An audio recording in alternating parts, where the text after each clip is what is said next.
We begin our journey with a name whispered across the centuries: Enoch, the seventh patriarch from Adam, the man who walked with God and was not, for God took him.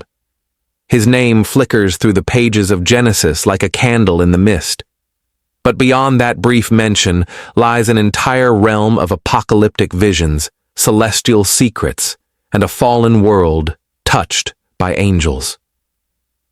Tonight, we gently explore the Book of Enoch, one of the most mysterious and captivating texts of ancient literature. This is not just a story. It is a tapestry woven with visions of the heavens, whispers of divine judgment, and tales of watchers, powerful angels who abandoned the sky to live among mortals. A book once lost to history, buried beneath centuries of silence, and then rediscovered like a hidden scroll in the dust. As we journey through the Book of Enoch, we do so not with haste, but with quiet reverence, wandering like scholars through the dim corridors of time. We'll pause at ancient gates, peer into star-wrought temples, and listen to voices that echo from a world long vanished. You do not need to remember all of it. Let the knowledge rest softly on your thoughts like snow settling on branches. The Book of Enoch, also called First Enoch, is not a single scroll, but a compilation of several distinct sections, likely composed between the 3rd century BCE and the 1st century CE, possibly in ancient Judea or nearby. Although it was not included in the traditional Jewish or Christian canons, it had a lasting influence, especially among early Christian writers and desert mystics. In fact, the Book of Enoch is directly quoted in the New Testament in the letter of Jude, a rare honor for a text outside the biblical canon. Tonight, we walk its winding path, chapter by chapter. We begin with the tale of the Watchers, angels sent to watch over humanity, who instead fell from grace. Their union with human women gives rise to the Nephilim, giants of immense strength and wickedness. The world teeters on the edge of chaos. From there, we follow Enoch's ascent through celestial visions, journeys into the heavens, dialogues with archangels, and revelations about the final judgment of souls. The Book of Enoch doesn't just recount history. It opens doors into the architecture of the cosmos, unveiling ancient Jewish understandings of stars, winds, seasons, and the hidden machinery of divine justice. In this sleep-learning journey, you'll hear of the Book of the Watchers, where heavenly beings descend to earth, the Book of Parables, revealing visions of a chosen Son of Man, the astronomical book, charting the movements of the sun and moon, the Book of Dreams, where past and future unravel in symbolic visions, and the Epistle of Enoch, with stirring words about the final days. The language of Enoch is often poetic, filled with towers of crystal, winds that speak, mountains that touch the stars, and beings cloaked in flame. These are not just stories, they are sleeping songs of a world where the sacred and the strange blend seamlessly. Scholars believe that the various sections of the Book of Enoch were written by different authors over time. Originally composed in Aramaic, some fragments were discovered among the Dead Sea Scrolls in the caves of Qumran, hidden in clay jars for nearly 2,000 years. But the only complete version we have today survives in Ge'ez, an ancient Ethiopian language preserved for centuries by the Ethiopian Orthodox Church, which still regards the book as part of its biblical canon. What makes Enoch unique is its cosmic scale. This is not just the story of a man or a tribe, but of the entire universe, the seen and unseen, and its intricate balance of order and rebellion, purity and corruption. At its core is the notion that heavenly justice is real, and that everything from angels to mortals is subject to divine judgment. Yet even as it unveils grand themes of destiny and divine order, the Book of Enoch is deeply personal. It invites you to walk beside Enoch as he pleads for the fallen angels, as he trembles before fiery mountains, and as he gazes into the star-paved halls of heaven. So now, as you settle deeper into rest, know this: you are entering not just a tale, but but an atmosphere, a realm suspended between heaven and earth, time and eternity. You are stepping into a forgotten world where angels fall, giants roam, and dreams shape the future. Let the tone of the ancient text lull your thoughts. Let Enoch's visions unfold gently before you, like stars blooming across a night sky. And let us begin softly, slowly, with the first chapter. We drift now into the ancient hills of early earth, a time before kings, before temples, before the flood, a time when the boundaries between heaven and earth were still thin, like mist lying across the grass. This is the age of the Watchers, heavenly beings sent to observe the world of humans. They are not the angels we often imagine. They do not bear harps or golden robes. They are powerful, radiant, and otherworldly. Their name in ancient tradition is Irim, the wakeful ones. Their home is the highest heavens, yet their eyes are ever upon the earth. According to the Book of the Watchers, the first section of the Book of Enoch, a group of 200 of these divine beings gazed too long upon humanity. From their high places, they watched the daughters of men-daughters who were fair and graceful, walking through meadows and under fig trees, tending flocks and fires. Desire took root in their hearts, and the harmony between the worlds began to fray. The leader among the Watchers was Semjaza. He was mighty and wise, but also troubled by what he saw in his companions, a growing temptation, a yearning to step beyond the boundaries they had been given. One by one, the Watchers gathered in secret upon Mount Hermon, its summit shrouded in wind and silence. There, under the moon's pale gaze, they made a fateful pact. Semjaza said, "Let us swear an oath, and all bind ourselves by mutual imprecations, so that we do not turn back from this plan." And so they did, a solemn bond etched into the fabric of heaven and earth. It was the first great rebellion. Down they came stars, falling from the sky to dwell among the children of men. They took wives for themselves and taught them secrets never meant for mortals. These teachings were not simple wisdom, but powerful knowledge. Azazel taught the art of warfare, forging swords and knives, shields and breastplates. He also revealed the art of beautification, the use of antimony, the painting of eyelids, the crafting of ornaments. Semjaza shared the knowledge of enchantments, root cuttings, and divinations. Others taught astrology, the movement of the moon, the signs of the earth, and the secrets of the stars. The world began to change.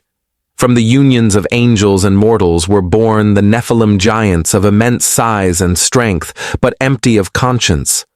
Their hunger knew no bounds. They consumed the labor of humans, then turned on the animals, and finally upon each other. Blood stained the earth, and the cries of the innocent rose to heaven. We pause here, in this darkened valley of ancient sorrow. Imagine daily life under the shadow of giant cities trembling at their footsteps, crops trampled, skies darkened with smoke. Imagine a world where forbidden knowledge spreads like wildfire, but wisdom does not follow. It is an age of brilliance without balance, and so it slips into ruin. The heavens watch in silence until they do not. The archangels Michael, Raphael, Gabriel, and Uriel look down in horror at what has become of the world below. They ascend to the Most High and speak in unison. The earth cries out with the voice of its destruction. All flesh has corrupted its way. What shall be done for these things?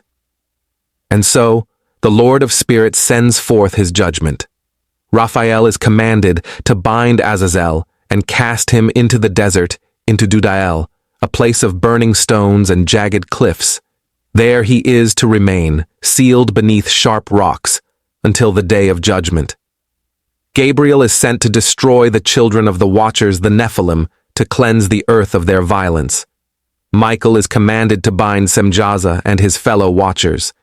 They are to watch the death of their sons, feel the pain of the world they have broken, and then be cast into the abyss, a place of darkness and flame, beyond the stars, where time moves no longer. As the decree goes forth, Enoch is chosen to bear witness.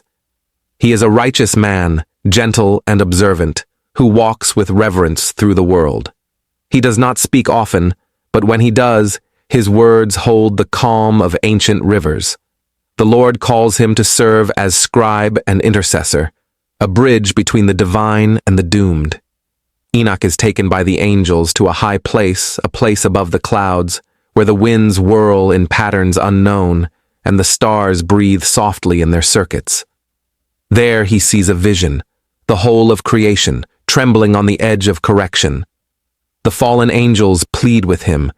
They beg him to intercede with the Most High, to ask for forgiveness. Enoch's heart stirs with sorrow. He writes down their petitions and carries them into the light. But the answer he receives is not one of mercy. The judgment is sealed. The watchers are told, through Enoch, that they shall never return to heaven. Their children shall perish, and they themselves shall watch the earth from behind the veils of darkness. Their names will become whispers, their deeds a warning. And so Enoch speaks their sentence, his voice steady like rain. You were in heaven, but the secrets were not given for you to disclose to women. And yet you have taught them. You have brought destruction upon the world. He returns to the earth, his scrolls heavy with sorrow, his eyes lit with visions of things to come. The watchers fall silent. The skies begin to weep rain for 40 days and nights, but that story belongs to another scroll. Here, we pause once more. Imagine a world recovering from cosmic rebellion.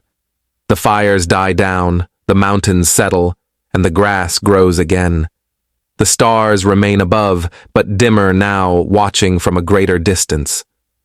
Let your thoughts rest here, in the quiet that follows the storm. Let the names fade gently, Semjaza, Azazel, Nephilim, drifting into the sea of dreams. You are safe now, nestled in the rhythms of time's gentle unfolding. And when you are ready, we will continue to follow Enoch, not just through judgment, but into the mysteries of heaven. The storm has passed, the watchers have fallen, and now Enoch is drawn upward, not in punishment, but in wonder. He is not taken by death, but by light. The winds rise around him like silver veils, and the stars rearrange themselves to mark his ascent. This is the beginning of Enoch's journey through the heavens. The Book of Enoch describes a cosmos divided into many layers, not merely sky and stars, but heavens upon heavens, realms filled with fire, wind, crystal, and judgment. With each level, Enoch is shown deeper mysteries, often too great for human understanding. We drift now with Enoch into the first heaven. Here, the clouds move like living beings, and the winds speak in voices soft, singing winds, bearing prayers from the earth below. The stars shine like candles upon high altars, and the sky opens in bands of gold and blue. Angels here serve as guardians of the weather, guiding the rain, the snow, the dew, and the thunder. But this is only the beginning. Enoch is escorted by shining beings, their names unspoken. They guide him upward into the second heaven, a darker realm. Here he sees rebel spirits imprisoned in gloom. These are not the Watchers, but other fallen beings, ancient and wrathful, bound by chains of fire, waiting for a future judgment. They wail softly, yet Enoch is not afraid. He is protected by the presence that called him. In the third heaven, Enoch beholds a land of contrast. On one side, a garden of paradise with trees that speak, rivers that laugh, and birds that glow like starlight. The air is sweet, the soil soft with light. This is a resting place for the righteous, a preview of a world renewed.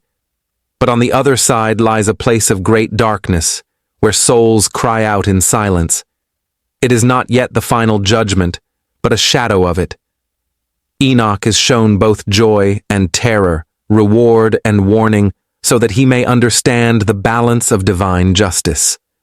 The fourth heaven is filled with the movements of the cosmos. Here, He sees the sun and the moon pulled in precise circuits by angelic beings. Each day and night is governed by rhythms far more intricate than mortals imagine. Enoch is taught the paths of light and the gates through which celestial bodies enter and exit the sky. Time in this place is a living order measured not by clocks, but by obedience to the divine pattern. And still, he rises. In the fifth heaven, he meets the Grigori, another order of angels, some fallen, some watchful, suspended in stillness. Their faces are downcast. They sing no longer. These are beings who once sang before the throne, but have been silenced. They dwell in regret. Enoch is moved with pity. The sixth heaven is filled with holy angels, tireless and brilliant. They manage the natural world, the changing seasons, the dew and frost, the plants of the earth. They also write in books recording the deeds of men. Enoch watches as great scrolls unfold before him, written in tongues he cannot name. Every word ever spoken, every deed ever done, all is remembered. Nothing is lost. And then comes the seventh heaven, the highest of all, the place of the throne of glory. Here, even the angels shield their faces. The light is not sunlight. It is not fire. It is something purer, a brilliance without burning, a soundless song, a stillness that breathes. Enoch beholds the Ancient of Days, seated upon a throne of sapphire, surrounded by 10,000 times 10,000 angels. Each one glows like a flame, but the light of the throne outshines them all. Lightning moves like water, and voices thunder in harmony. Enoch cannot speak. He falls to his face, overcome, but a voice lifts him. Stand, Enoch, and hear my words. The Lord of Spirits does not need to shout. His words echo through thought itself. Enoch is told that he has been chosen not only to witness, but to write. He is to record all he sees and hears for the generations to come. His writings will not be for his own time alone, but for a distant future when the righteous will seek wisdom in a world of confusion. And so, Enoch receives divine knowledge. He learns the names and duties of archangels, the origins of light and darkness, the calendar of the heavens, a 364-day cycle of perfect symmetry, the future of the earth, from the flood to the final judgment and the coming of a Son of Man, a messianic figure, radiant and just. The Son of Man is described in later chapters of being chosen before time, who will sit beside the Lord of Spirits, judge the wicked, and raise the righteous. Enoch sees him in a vision youthful, gentle, but filled with power. He is a bridge between heaven and earth, a king not yet crowned. This image, later echoed in the New Testament, speaks to the deep influence of the Book of Enoch on early Christian thought. But in Enoch's time, it is still a dream, a hope not yet fulfilled.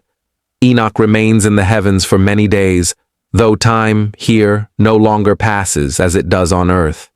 He is taught by angels, shown visions, and given secrets. But always he longs to return to write what he has seen, to warn those below, and to walk once more upon the grass of the world. When at last he descends, the people around him are awestruck. His face shines with a quiet light, his voice is deeper, as if it carries echoes of the stars. He begins to write. Scroll upon scroll, vision upon vision, Enoch records what he saw, not to frighten, but to awaken. His message is not one of wrath, but of alignment. He speaks of a world in harmony with heaven, of justice guided by mercy, of stars that obey and trees that rejoice. He speaks of time as a gift, and of judgment as a renewal, not merely punishment, but purification. And then, quietly, he vanishes. Some say he was taken again. Others say he walks still, unseen, watching. The book of Genesis tells us simply, Enoch walked with God, then he was no more, because God took him. We pause now at the edge of heaven and earth. Let your mind float gently across starry paths, through gardens and crystal halls. Let the visions become soft and distant, like dreams beginning to fade. The heavens are wide, but tonight they are peaceful. When we return, we'll follow Enoch's path through prophecy and see what he learns about the future of the world, the great flood, and the final days to come. The stars recede now behind soft clouds. The glow of heaven dims, and Enoch's eyes turn downward.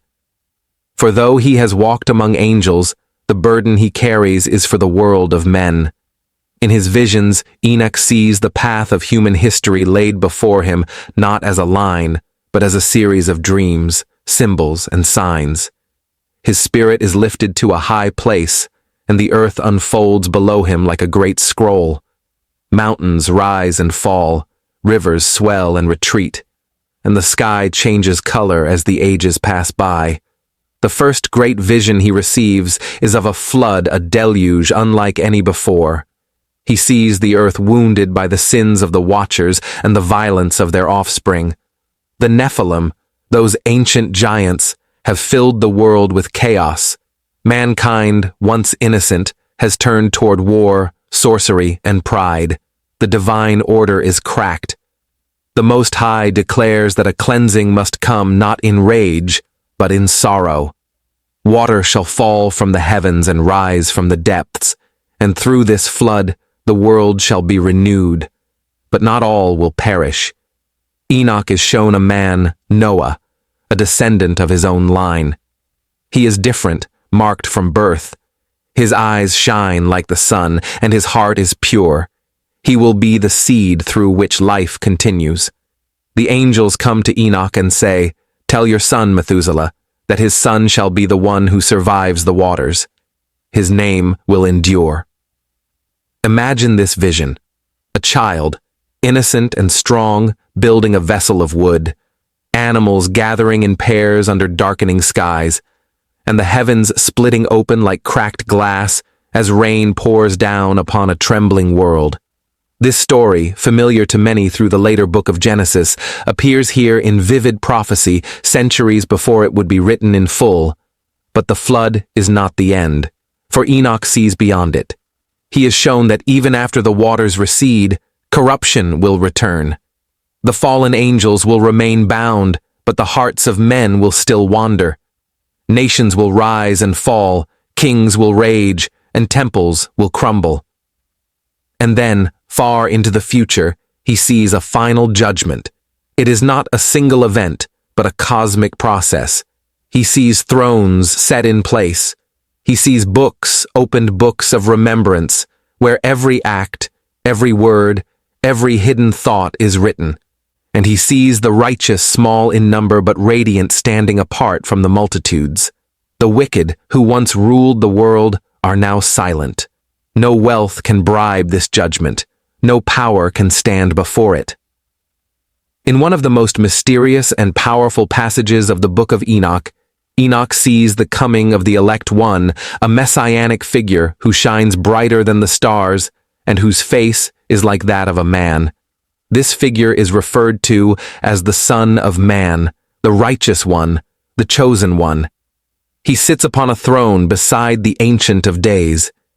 He does not rule with cruelty, but with perfect justice. He sees every heart clearly and judges not just deeds, but intentions. This vision would echo through time, inspiring later Jewish and Christian thought. For in the book of Enoch, the Messiah is not a conquering king, but a heavenly judge, full of compassion, wisdom, and fire. Enoch watches as the Son of Man speaks, and the voices of the righteous rise in praise. The heavens open, and a new earth begins to take shape, one where peace reigns, where the seasons return in order, and where light dwells forever. But even in this vision of final peace, there is a solemn warning. Those who choose pride over humility, cruelty over mercy, and arrogance over wisdom will not stand in that day. They are not hated by heaven, but they cannot remain in a world made clean. Enoch is shown the secrets of time, how generations will come and go, and how each age has its own purpose. He sees temples built, then defiled. He sees nations blessed, then broken. He sees a future of trial, but also a future of hope. In one of his dreams, Enoch sees animals, symbolic representations of people and tribes. Lambs, bulls, lions, birds, each one standing for a people group, a nation, or a chosen servant. The dream progresses like a parable. He sees a great white bull symbolic of the first righteous man. Then comes a black bull who turns away. Lambs are attacked by wild beasts, but protected by the Lord. And then, from the east, he sees a new flock arise, a group that shines with heavenly light. This animal apocalypse, as scholars call it, is not just allegory. It is Enoch's way of describing the flow of sacred history from creation to flood, from exile to redemption. The vision ends with the coming of the great house, a place of everlasting peace, where the righteous dwell in joy. This, perhaps, is heaven, or perhaps it is the earth made new. Enoch sees his own writings preserved not for his generation, but for ours. Write all these things, he is told, and give them to your son and to your son's son. For in the final days, many will seek wisdom. And so Enoch finishes his scrolls, 5 books in all. Some are written in starlight, others in tears, but all are marked by awe, by a sense that the universe is not random, but carefully watched. His visions are not easy, they do not flatter, but they offer a sacred pattern, that corruption always leads to judgment, and judgment, when it is just, leads to renewal. Tonight, let us drift with Enoch back down the ladder of heaven. Let us settle with him beside the rivers of earth as he speaks softly to his family, recording all he has seen. Let us imagine the night around him, crickets singing, stars wheeling overhead as he writes by the light of memory. He does not fear the future. He knows it is in the hands of the Most High. And now, you too may rest. Let the images fall like mist upon your mind. Noah's Ark, the scrolls of heaven, the throne of glory, the Son of Man. The visions do not ask you to remember, only to breathe them in, as gently as wind through olive branches. When we return, we will hear how the heavens are not only places of judgment, but also of balance of astronomy, seasons, and sacred time. No longer filled with fire or flood, this chapter of Enoch's journey opens into calm, ordered skies. He stands on a mountain high above the clouds, where the air is clear and the stars shine like lanterns held in perfect formation. An angel stands beside him. His name is Uriel, the archangel of wisdom and light. Uriel is the one who explains to Enoch the workings of the cosmos, how time flows, how seasons turn, and how the heavens are not chaotic, but designed. This portion of the Book of Enoch is known as the astronomical book, or the Book of the Heavenly Luminaries. It is among the most mathematically detailed portions of all ancient sacred texts, a kind of cosmic calendar, written not by priests or astronomers, but by the hand of a prophet. Uriel begins to speak.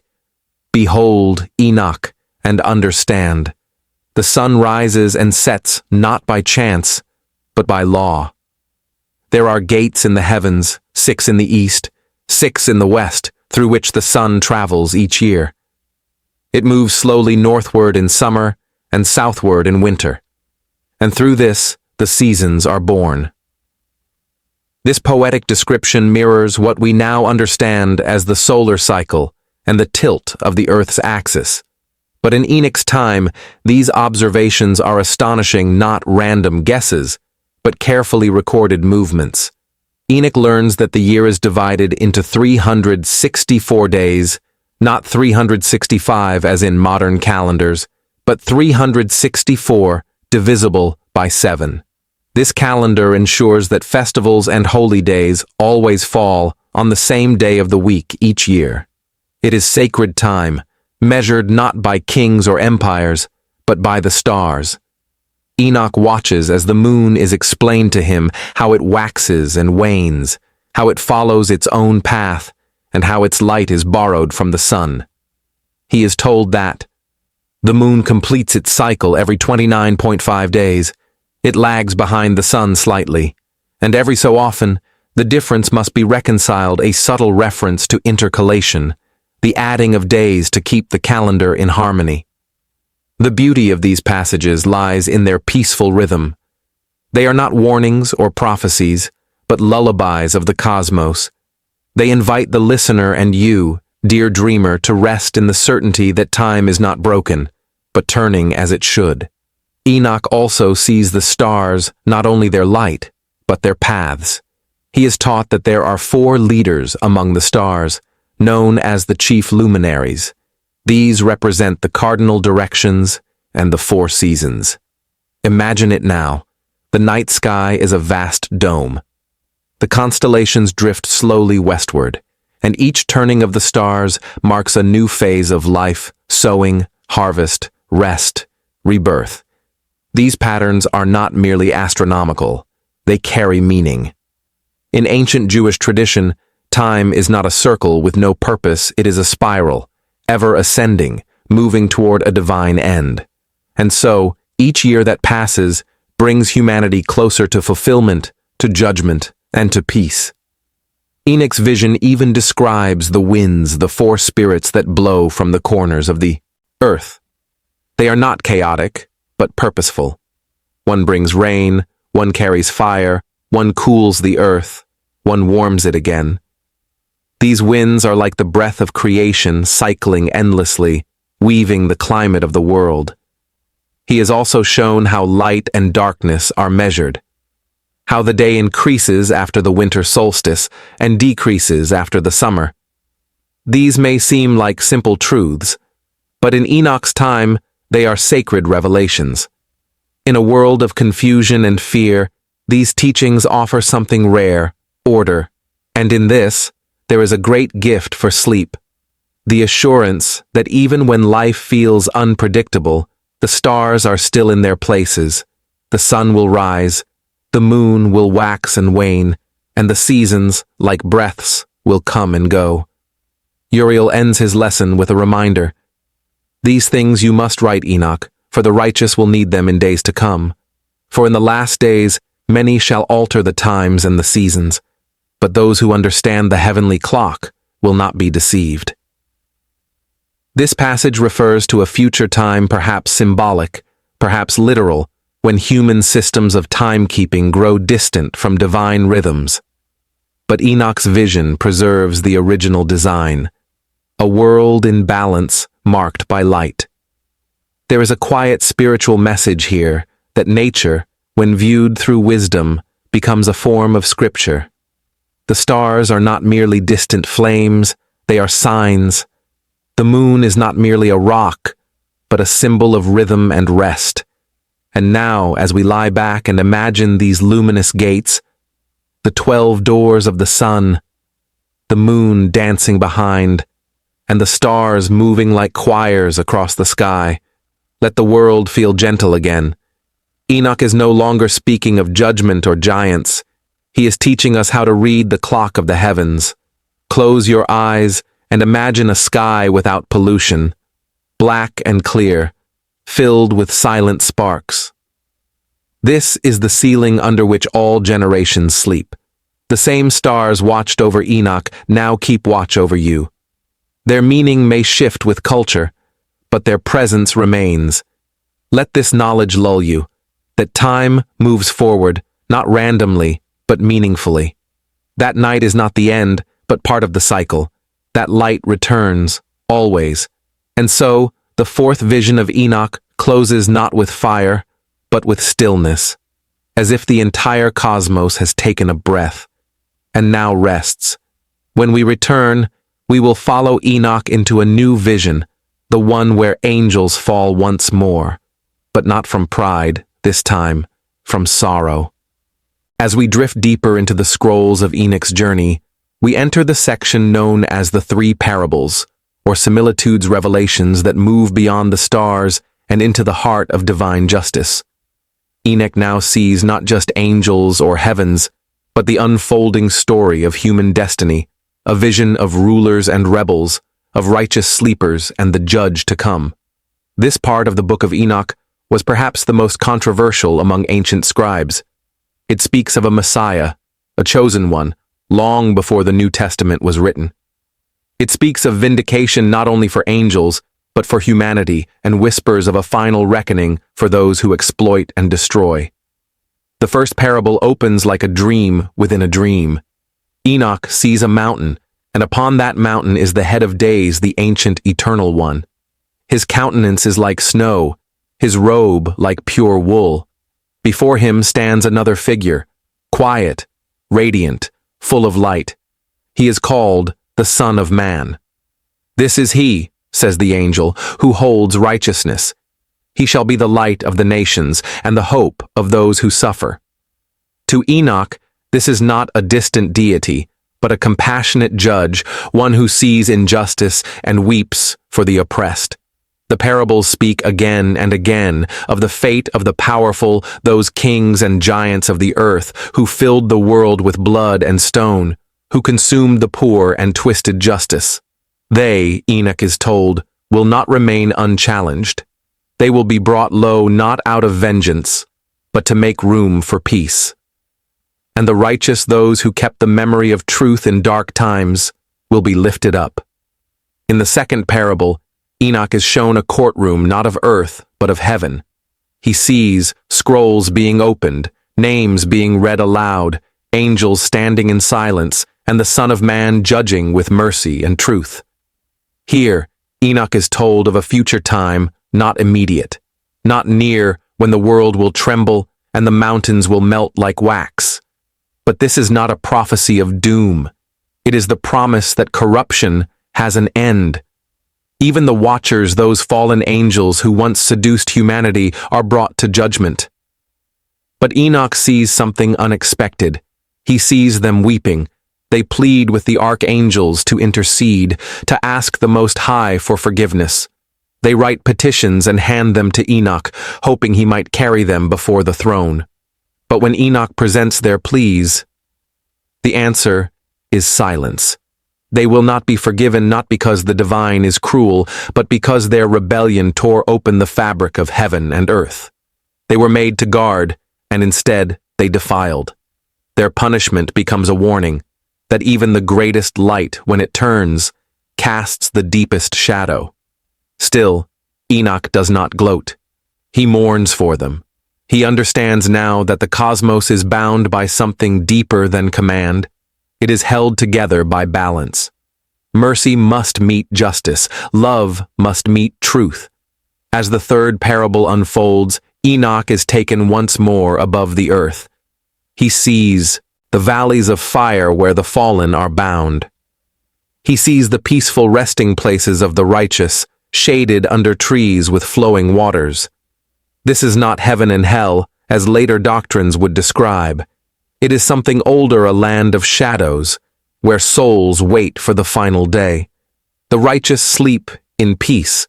The wicked are held in sorrow. All await the return of the Son of Man, who will one day awaken all souls, some to joy, others to reckoning. And here, in the quiet of these visions, we are invited to reflect. Enoch's parables are not meant to stir fear, but awareness. They whisper that life is more than power or pride, that the choices we make echo beyond the grave. They also offer comfort, that those who suffer unseen are seen by heaven, that no act of goodness is forgotten, that even in silence, the soul is known. It is in this part of the book that the messianic figure takes center stage, the Son of Man, who is hidden at first, then revealed, gentle to the humble, but firm with the violent, the bridge between heaven and earth, the one through whom justice and peace kiss.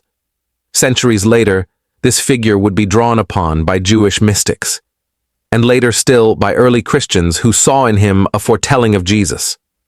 But in Enoch's world, he remains mysterious, divine, but not yet born, waiting beyond time. The parables end not with thunder, but with promise. That truth will be revealed, that all masks will be removed, that joy will be restored to the children of light. And here, as we gently close this vision, allow the rhythm to cradle you, that the fallen are not forgotten, that the righteous are not alone, that justice, though slow, always arrives. Enoch's parables invite you to let go of vengeance, of fear, of control. You do not need to solve every riddle. You only need to walk gently and rest. Let the Son of Man keep watch tonight. Let the Head of Days breathe peace over you. Let the fallen remain in their sorrow, and let your soul rest among the trees. In the next and final chapter, Enoch will rise once more, not to see judgment, but to taste immortality, to leave the earth, and never return. We now come to the final pages of the Book of Enoch, not a conclusion, but a gentle fading into mystery. The stars dim, the visions quiet, and the prophet who once walked among men begins his final walk toward the heavens. In the ancient world, to ascend without death was the highest sign of divine favor, and Enoch among all mortals becomes the model of this sacred transition. And Enoch walked with God, and he was not, for God took him. This simple verse from the book of Genesis inspired entire traditions. But in the book of Enoch, we are given the fuller vision, not only that he was taken, but that he was welcomed. The final chapters show Enoch transformed. He is no longer just a scribe or seer. He is now a radiant being clothed in glory, a guide to angels, a witness to eternity. The archangels lead him to a place beyond the stars, a realm without time, without pain, where the divine presence dwells without shadow. Here, Enoch is given names unknown to men. He becomes Metatron, the celestial scribe in later mystical writings, the one who records the deeds of every soul, who sits beside the throne. Though this title is absent from the early Enochic texts, the seed is here. A mortal made immortal, a watcher who remains faithful, a bridge between the human and the divine. In these closing moments, Enoch sees one last vision, a renewal of the earth. The deserts bloom, the wicked vanish like mist, the just walk freely in the light. The mountains sing, the trees clap their hands, and creation sighs with joy. There is no war here, no giants, no fallen stars, only peace, as if the world has remembered its first song. And so, Enoch is told, "Write these things and seal them, for they are for a generation far away." It is a tender farewell, not one of sorrow, but of hope, as though a father were whispering to children not yet born. As we return to earth, we must ask, what became of this strange and beautiful book? The Book of Enoch vanished from Jewish scripture, but lived on in echoes. The Essenes at Qumran copied it lovingly. Early Christians read it with reverence. The Epistle of Jude in the New Testament even quotes it by name. But over time, the scrolls were lost. Enoch's visions fell into silence, surviving only in the Ge'ez language of Ethiopia. There, for centuries, they were guarded, preserved by monks, read in sacred liturgies, kept safe from forgetfulness. It was not until the 18th and 19th centuries that Western scholars rediscovered it and found, to their amazement, a world unlike any other. A world of fiery stars and weeping angels, of divine mercy and cosmic balance, of a man who walked with God and never died. Tonight, as we bring this journey to a close, let us reflect quietly. The Book of Enoch is not only an ancient text, it is a reminder that even in forgotten scrolls, truth endures, that mystery has a place in faith, that righteousness, though mocked, is never wasted, and perhaps most of all, that we are not alone in the vastness, that there are watchers, still holy ones, who grieve for our sorrows, who record our kindness, who hope for our healing. And maybe, just maybe, one day we too will walk with God, and not be found, because we have been gathered into light. So now, let the stars keep watch over you. Let the silence deepen. Let the words of Enoch drift like incense into your dreams. Sleep as the righteous sleep, under trees that never wither, beside rivers that never run dry. The watchers have fallen, the giants have passed, but the song of truth remains. And so, you may rest now. Enoch will walk the rest of the way alone,